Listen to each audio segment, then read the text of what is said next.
Слагаме празия лук.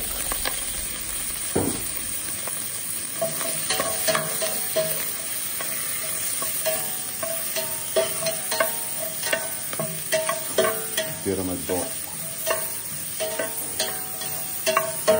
лъскавост и прозрачност на празния.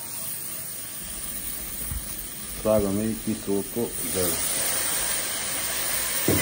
Лък ще спираме заедно с празния лук. След това ще добавим патешкото.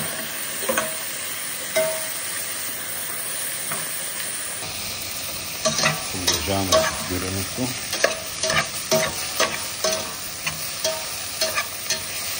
Не го трябва много, да се доставят вкусовите качества и да има хрупкавост.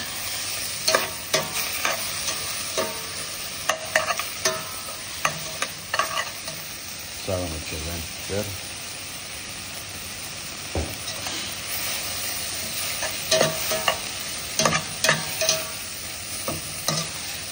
Връщаме патешкото отново.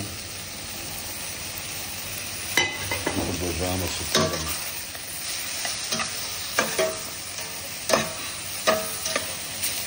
Много леко подсъхраняваме. След като добре са супирали компонентите, патешкото, празия лук и киселото зеле, добавяме сока от зелето и водичка. И оставяме да кипне на бавен огън по 20 минути.